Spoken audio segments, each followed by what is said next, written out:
Hi everyone, I'm Cheryl and welcome to the Sewing Room channel.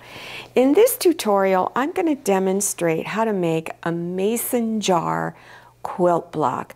Now, mason jars are often used in large quilts where you have your jars looking like they're sitting on a shelf. This is a potholder size. So if you're a beginner, you haven't done very much with quilt blocks, do a few potholder ones until you get the feel for it before you take on a giant quilt project. Okay, let's get started.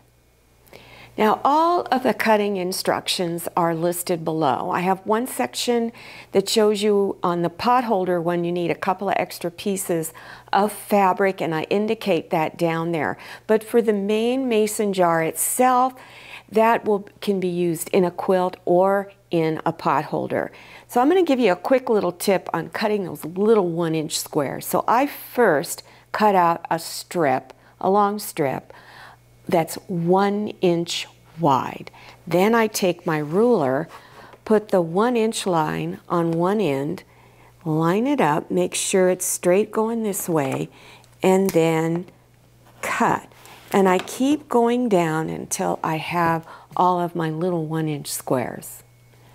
Now you're going to need 4 of these for one mason jar. So on all of the 1-inch squares, just line your ruler up going corner to corner and then draw a line all the way across. And again, you do that on all of them. Take the fabric for the jar and place those 1-inch squares in each corner. And the lines are going from side to side. See that up here too. Then when you go to stitch, stitch real close to the drawn line. Now, I used red thread on here, but you want to stitch real close to that drawn line. So you do that on all 4 of your corners. Then give it a quick press with your iron. So as I said, it just needs to be a quick little press. Then in all 4 corners, trim some of the fabric off. I'll usually put my 1/4 inch line on the stitch line and just cut them off. And again, you do it at all 4 corners. Now you're going to unfold because you want to press these seams going out. But you want to make sure that the seam, when you're pressing it, goes in towards the jar fabric. So make sure it's under, and then go ahead and press your corners. And do that at all 4 corners. After pressing, I always recommend that you check to make sure your block is still 4 by 5. So put your ruler back on top and lay it on there, and if anything is sticking out, make sure you trim it off. Now we're going to put the lid together. So take your fabric for the lid, and you'll need 2 of your background pieces that are 1 inch by 1.5. And this is the 1.5 inch edge. Place them at each end of your lid fabric, and you have right sides together, which is the prettiest side, and stitch a 1/4 inch seam. Then press it. So you push that seam underneath, pressing the seam towards the lid fabric.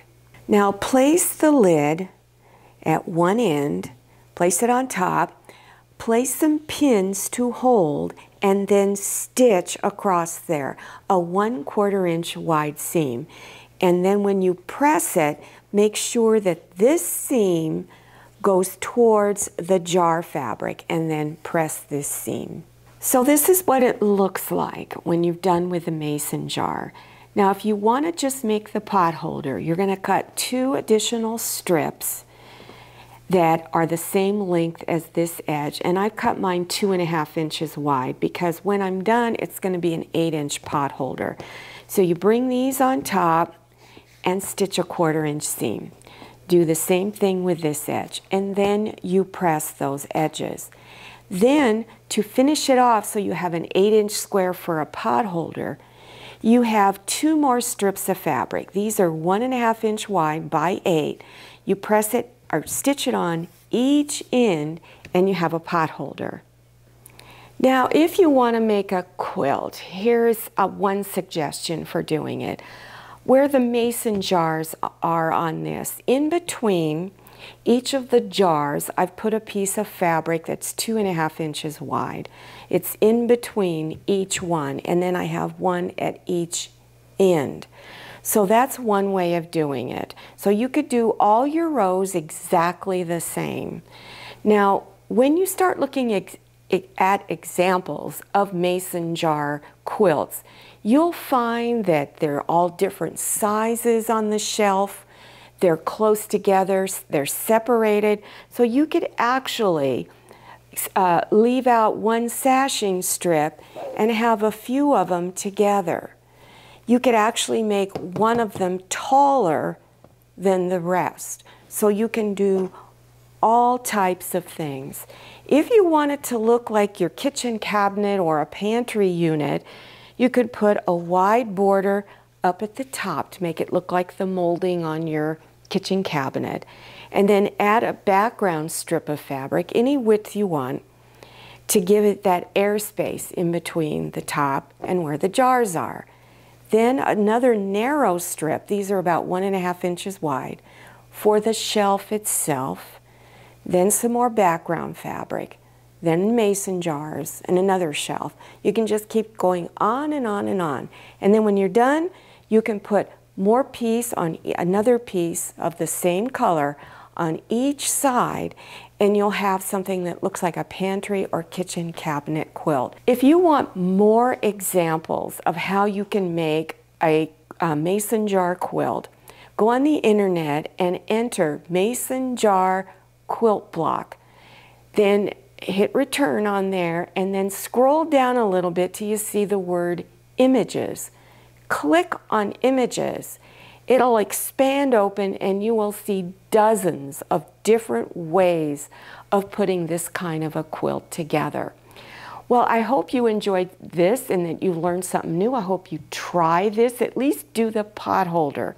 Now, if you want more tutorials on quilt patterns, go down below your YouTube screen to the description section.